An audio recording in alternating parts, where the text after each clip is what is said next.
तो दोस्तों कैसे हैं आप सब। उम्मीद करती हूँ सभी अच्छे होंगे। स्टोरी सुनने के लिए हमारे चैनल को लाइक एंड सब्सक्राइब करें।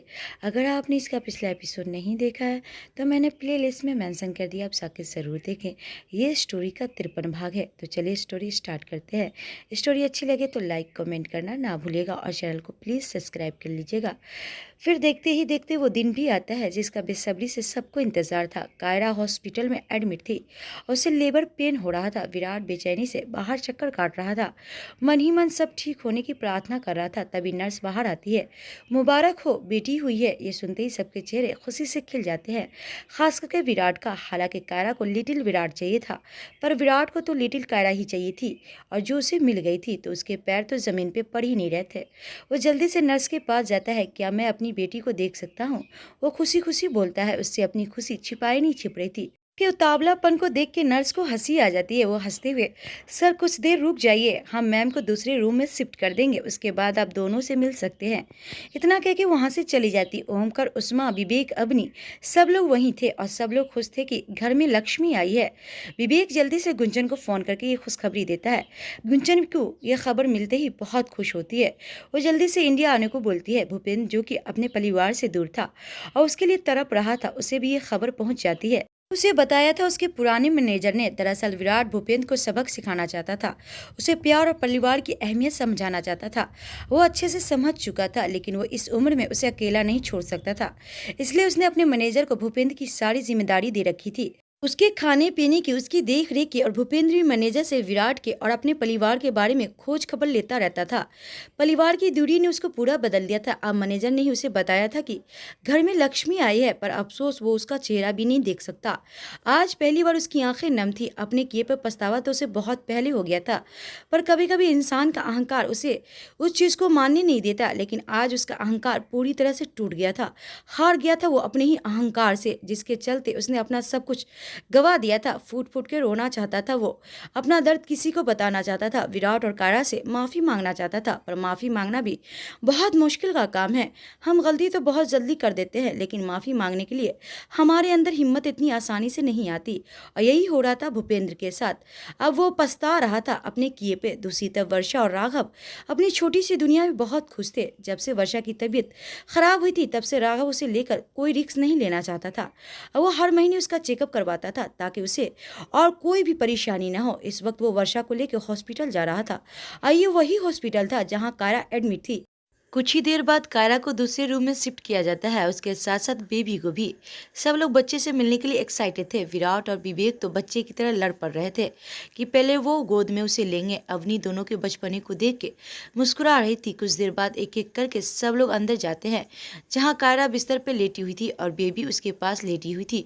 दोनों ही बहुत ज़्यादा क्यूट लग रहे थे। विराट दोनों को देखते हुए मन में समझ नहीं आ रहा, पहले बच्चे को प्यार करूं या उसकी माँ को। ये भी एक बच्चे से कम नहीं है। कायरा जैसे उसकी आंखों का मतलब समझ गई हो। वो उसे समझ जाते कि विराट क्या कहना चाहता है। वो अपनी आंखें दिखाते हुए मन में, शर्म कर लो विराट, थोड़ी बहुत शर्म कर लो, आप बाप बन गए हो। उस्मा जी आगे आती है और नोट की गड्डी दोनों के ऊपर से वार करके वहां खड़ी नर्स को देती है कि पूरे अस्पताल में मिठाइयाँ बंटवा दे। और सबसे पहले वही उसे गोद में लेती है। आंख, नाक, होठ कुल मिलाकर कायरा की बिल्कुल कार्बन कॉपी थी वो। उसके बाद ओमकर बच्चे को अपने गोद में लेते हैं, फिर विराट को देते हैं। विराट को तो समझ ही नहीं आ रहा था कि कैसे उस फूल सी बच्ची को अपने हाथ में ले। वो कभी उसके नन्हे नन्हे हाथ को देख रहा था तो कभी पैर को। इस वक्त वो पूरा बच्चा बना हुआ था। ये विराट का एक अलग ही रूप था, जिसकी कल्पना किसी ने नहीं की थी, यहाँ तक कि कायरा की भी नहीं। वो तो समझ ही नहीं पा रही थी कि विराट का ये कैसा रूप है। वो तो बस उसे देख ही जा रही थी। मन में, मुझे लगता है मुझे एक साथ दो बच्चे को संभालने पड़ेंगे। ये मिस्टर सूर्यवंशी तो बेबी से भी ज़्यादा बच्चे बनने जा रहे हैं। अब बारी आती है विवेक की। जैसे ही विवेक उस प्यारी सी बच्ची को गोद में लेने के लिए अपने हाथ आगे बढ़ाता है, उसी वक्त कायरा उसे टोकते हुए, रुक जाओ विवेक। विवेक के हाथ वहीं रुक जाते हैं। वह हैरानी से कायरा की तरफ देखता है, जैसे पूछ रहा हो कि क्या तुम बच्ची को भी मुझसे दूर कर दोगी? क्या मेरा इस बच्ची पे कोई हक नहीं? बाकी सभी उसकी तरफ हैरानी से देख रहे थे। आज पहली बार कायरा ने आगे बढ़कर विवेक को पुकारा था। विवेक और अवनी का दिल तेजी से धड़क उठा, क्योंकि उन दोनों की जिंदगी का फैसला कायरा की माफ़ी पे टिका हुआ था। पहले ही कह दिया था विवेक ने कि जब तक कायरा उसे माफ़ नहीं करेगी, वो अपनी ज़िंदगी में आगे नहीं बढ़ेगा और वो अवनी से कभी शादी नहीं करेगा, उसके लिए चाहे उसे कितना भी टाइम क्यों न लग जाए। और अवनी उसके इस फैसले का सम्मान करती थी। कारा आगे बोलते हुए कहते हैं, जब एक लड़की माँ बनती है तो उसका दूसरा जन्म होता है। मेरा भी आज हुआ है एक नया जन्म, एक नया सफ़र, और मैं अपने इस सफ़र में कोई भी मनमुटाव, कोई भी बैर, कोई भी गुस्सा, कोई भी नफरत नहीं रखना चाहती। जिस विवेक को मैं जानती थी वो तो कहीं पीछे ही रह गया। जो मेरा गुनाहगार था वो विवेक तो वापस आया ही नहीं। मेरे सामने जो खड़ा है ये तो कोई और ही विवेक है, जिसका दिल पूरी तरह से बदल गया है। और कभी कभी अचानक से कुछ हो जाता है हमारी ज़िंदगी में और हम उसे समझ नहीं पाते। यही कुछ मेरे साथ हुआ था जब तुम अचानक से चले गए। पर आज मैं बहुत खुश हूँ। तुम्हारे जाने से अगर तुम नहीं जाते तो मुझे विराट नहीं मिलता, उसका सच्चा प्यार नहीं मिलता। कभी कभी कुछ चीज़ें हमारे लिए पहले से तय होती है, हम उसका एहसास बाद में होता है कि जो होता है अच्छे के लिए होता है। मेरी ज़िंदगी में विराट के आने का तुम एक जरिया बने, उसके लिए मैं तुम्हारा जितना शुक्रिया अदा करूं उतना कम है। माफ़ करती हूँ मैं तुम्हें पूरे दिल से। उम्मीद है हम दोनों एक नए रिश्ते की शुरुआत करेंगे और मैं चाहती हूँ कि तुम और अवनी साथ में इस बच्ची को गोद में लो। और माँ, अब जल्दी से इन दोनों की शादी करवा दो, वो मुस्कुराते हुए बोलती है। विवेक और अवनी की आंखें भर आती है। कारा ने तो पल भर में उसकी झोली में खुशियाँ ही भर दी। दोनों नम आंखें से एक दूसरे को देखते हैं और दोनों साथ में बच्ची को अपने गोद में लेते हैं। विवेक तो उसे इतना प्यार करता है कि क्योंकि वही उसकी ज़िंदगी में खुशियाँ लेकर आई थी। कारा की जिस माफ़ी की उम्मीद उसने छोड़ दी थी आज वो उसे मिल गई थी। आज सूर्यवंशी परिवार सच में पूरा हो गया था। बस आज इस परिवार की नींव भूपेंद्र सूर्यवंशी वो उसके साथ नहीं थे। आगे होंगे भी या नहीं ये कहना मुश्किल है। कुछ देर बाद विराट सबको घर भेज देता है, खुद कायरा के पास रुक जाता है। बेबी आराम से पालने में सो रही थी। वो कायरा के पास जाता है और बेहद प्यार से उसका माथा चूमते हुए थैंक यू सो मच अपने जैसी लिटिल स्वीट कायरा देने के लिए। पर मेरे लिटिल विराट का क्या? वो अपनी बड़ी बड़ी आंखें मटकाते हुए बोलती है। विराट उसे छेड़ते हुए वो दूसरी बार मिसेस सूर्यवंशी ये कहते हुए उसकी तरफ अपनी एक आंखें दबा देता है। कायरा हल्का सा उसके सीने पे मारते हुए बेशरम। विराट उसका गाल खींचते हुए अब जैसा भी हूँ तुम्हारा ही हूँ। अच्छा अब तुम आराम करो, मैं डॉक्टर से मिलकर आता हूँ। इतना कह के वहाँ से चला जाता है। कायरा आराम करने लगती है। डॉक्टर के कैबिन में जा रहा था, ठीक उसी वक्त वहाँ पे वर्षा और राघव आते हैं। विराट दोनों को वहाँ देख के हैरान रह जाता है और यही हाल वर्षा और राघव का था। वो सब खुशी खुशी एक दूसरे से मिलते हैं। कैसी हो वर्षा? विराट उसके पास जाते हुए बोलता है। वर्षा ने राघव का हाथ पकड़ रखा था, वो उसे और भी कसकर पकड़ते हुए बहुत बहुत खुश हूँ। विराट देख पा रहा था कि वो अपनी ज़िंदगी में बहुत खुश है। विराट भी उसके लिए बहुत खुश था। अच्छा तुम यहाँ कैसे, ठीक तो हो ना? विराट उसकी चिंता करते हुए बोलता है। राघव बस रूटीन चेकअप के लिए आए थे, पर तुम यहाँ क्या कर रहे हो? वो भी विराट से पूछता है। विराट मुस्कुराते हुए, आओ ना तुम दोनों को कुछ दिखाता हूँ। वो दोनों को अपने साथ आने का इशारा करते हुए बोलता है। वर्षा और राघव एक दूसरे की तरफ देखते हैं, फिर विराट के साथ चल पड़ते हैं। विराट कायरा के पास जाते हुए, देखो तो कायरा कौन आया है। इतने में राघव और वर्षा भी अंदर आ जाते हैं। कायरा वर्षा को देखती है तो एक बड़ी सी मुस्कुराहट उसके होठों पे तैर जाती है। वर्षा की नज़र कायरा पे जाती है और उसके पास पालने में सो रही बच्चे पर। वर्षा तुरंत समझ जाती है। वो खुशी खुशी जाकर कायरा को बधाई देती है। राघव विराट को बधाई देता है। वर्षा बच्ची को गोद में लेती है और अपने सीने से लगा लेती है। ऐसा करते हुए उसके चेहरे पे अलग ही खुशी थी जो किसी से भी छिप नहीं रही थी। वर्षा को ऐसे देख के राघव बेहद अफसोस होता है कि वो चाहकर भी उसके लिए कुछ नहीं कर पा रहा है। वर्षा कायरा की तरफ देख के, बिल्कुल तुम्हारा दूसरा रूप है। क्या नाम रखा है तुमने इस प्यारी सी लाडो का? कायरा उसका हाथ अपने हाथ में लेकर, मैं चाहती हूँ इसका नाम तुम रखो। सच में? वर्षा खुशी खुशी उससे पूछती है। कायरा पलके झपका कर उसे हाँ का इशारा करती है। वर्षा विराट की तरफ देखती है और विराट को अपने पास आने का इशारा करती है। विराट और कायरा की ये तुम दोनों की वीरा है। तुम दोनों हमेशा ही खुश रहना और साथ रहना। विराट और कायरा को वीरा नाम बहुत पसंद आता है। उसके बाद वीरा को राघव अपने गोद में लेता है और उसके साथ खेलने लगता है। कायरा वर्षा से, अब तुम जल्दी से गुड न्यूज़ सुना देना।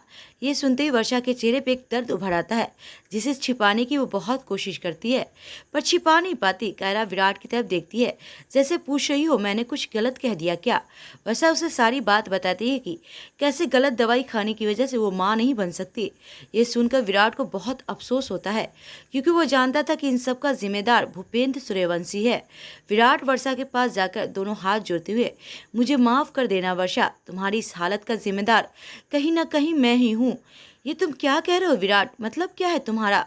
वर्षा लगभग चौंकते हुए बोलती है। विराट उसे सारी बात बता देता है कि उसे मारने वाला और गलत दवाई देने वाला और कोई नहीं बल्कि भूपेंद्र सूर्यवंशी है। मैं तुम्हारी जिंदगी में नहीं आता और ना तुम्हारे साथ ये सब होता। विराट बेबसी से बोलता है। 2 पल के लिए तो वहाँ बिल्कुल खामोशी छा जाती है। विराट अपनी नजरें झुकाकर वर्षा के सामने खड़ा था।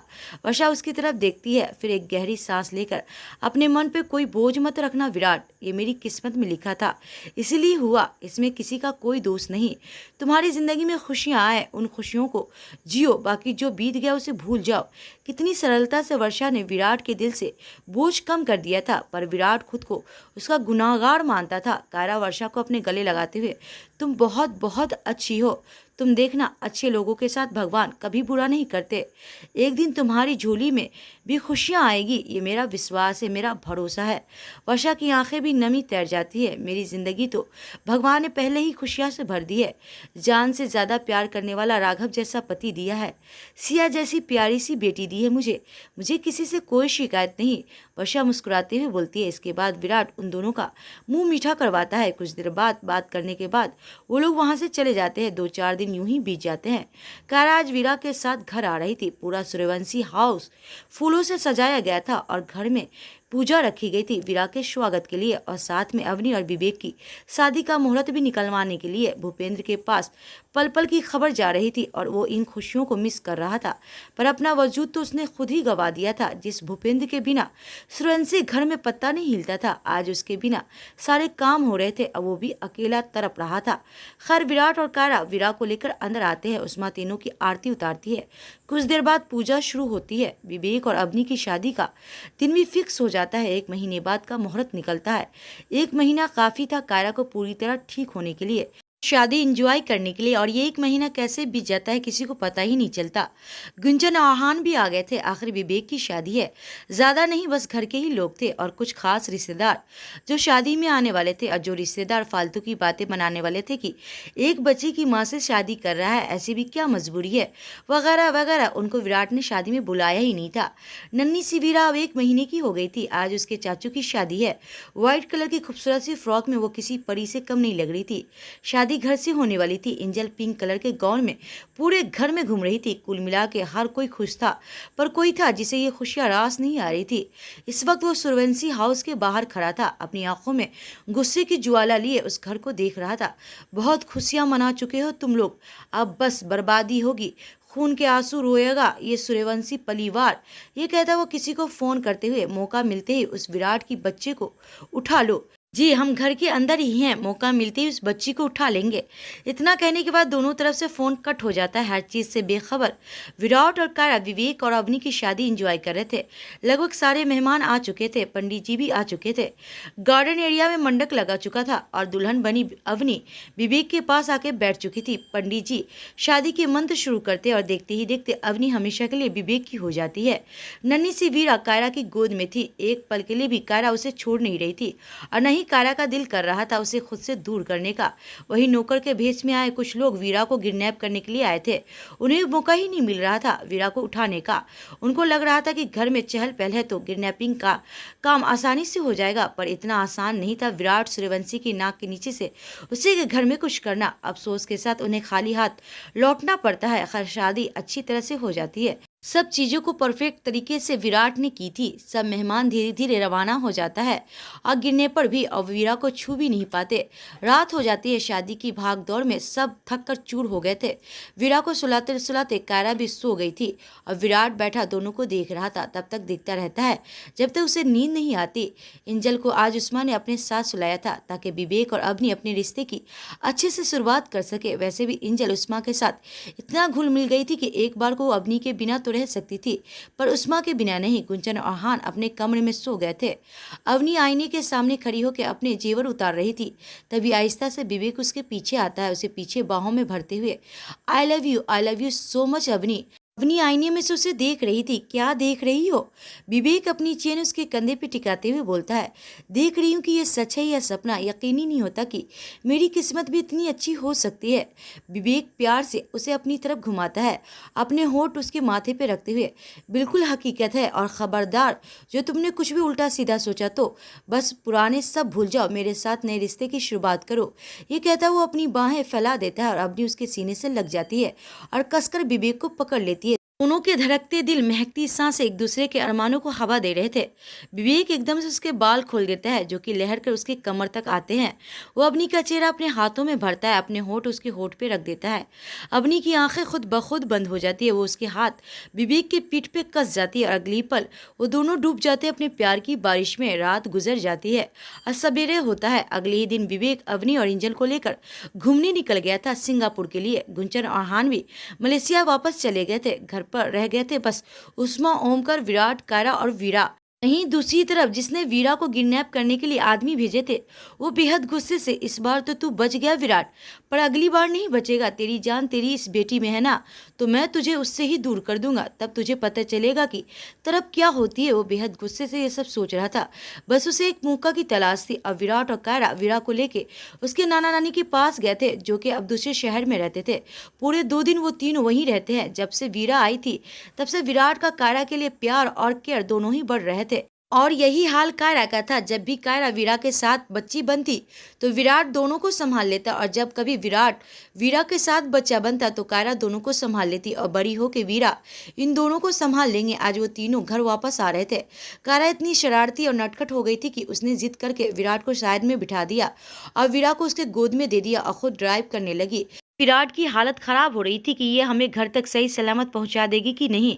बीच रास्ते में कायरा की नजर गोलगप्पे वाले पे पड़ती है। बस फिर क्या था, फिर तो उसे दुनिया की कोई ताकत गोलगप्पे खाने से नहीं रोक सकती थी। वो गाड़ी साइड में लगाती। उसे पता था कि विराट जरूर उसे मना करेगा नहीं खाने के लिए, लेकिन उससे पहले वो दूध की बोतल निकाल कर वीरा के मुंह से लगाते हुए, गुड गर्ल वीरा, मामा को बिल्कुल तंग नहीं करते बेटा। मामा चीज खाने जा रही ना, पापा को जितना मर्जी तंग कर लेना, ओके। इतना कहकर वो विराट की बात सुने बिना ही जल्दी गाड़ी से निकल जाती है। विराट बस उसे आवाज लगाते रह जाता है। अब वीरा दूध आराम से पी रही थी तो वो उसे लेकर उठ भी नहीं सकता था। बाय गॉड, क्या दिमाग चलता है इस आइटम का, वो कायरा को देखते हुए बोल रहा था। वहीं कायरा आराम से गोलगप्पे खा रही थी। अब विराट उसे गाड़ी में से देख रहा था। उसे देखता है, फिर वीरा को देखते हुए, देखो वीरा, अपनी माँ को देखो कैसे मजे ले के गोलगप्पे खा रही है, अब मुझे पूछा तक नहीं। बेटा तुम अपनी मम्मा के संगत में रहना, थोड़े बहुत पापा के गुण भी ले लेना, वरना तुम दोनों तो मुझे पागल कर दोगी। तभी कायरा उसकी तरफ देखती है, फिर उसकी तरफ आने लगती है। विराट को लगता है कि वो उसके लिए गोलगप्पे लेकर आ रही है। उसके मुंह में तो पहले से पानी आ रहा था, पर हद तो तब हो जाती है जब कायरा विराट के पास आती है और लगभग उसे डांटते हुए, मुझे कभी नहीं देखा है क्या तुमने? ये गोलगप्पे नहीं खाए हैं?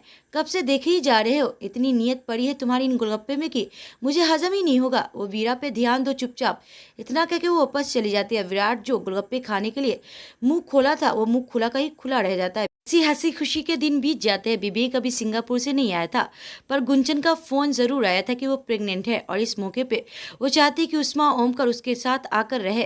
गुंचन खुशखबरी देने वाली है सुनकर तो सुरेंसी हाउस में एक बार फिर खुशियां आ गई थी। विराट उस वक्त ऑफिस में था, उसकी कोई जरूरी मीटिंग थी। उस्मा गुंचन के लिए बहुत सारा सामान लेना चाहती थी, तो वो कायरा को लेकर अपने साथ शॉपिंग के लिए चली गई थी।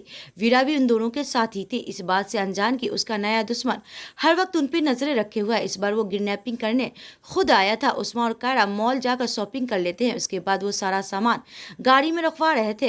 वो सब इस वक्त पार्किंग एरिया में थे, जहां उनके अलावा दूर दूर तक कोई नहीं था। तभी उस्मा के मोबाइल पे एक फोन आता है। मैडम, आपने अपना एक बैग अंदर ही भूल गई हैं। वो बैग किसी ने जानबूझ के पहले से छुपा दिया था। वो सच में भूल गई थी, ये तो पता लगाना मुश्किल था। उस्मा कायरा की तरफ देखे, तुम यही रुको बेटा, वीरा के साथ मैं जाकर बैग लेकर आती हूँ। आप कहाँ इतनी दूर जाएंगे, आप रुकिए, मैं लेकर आती हूँ। उस्मा, अच्छा ला, वीरा को मुझे दे दे। कायरा वीरा को उस्मा को देने लगती है, पर वीरा उसके गोद से जा ही नहीं रही थी। ये पहली बार था जब वीरा उसके गोद से निकल ही नहीं रही थी।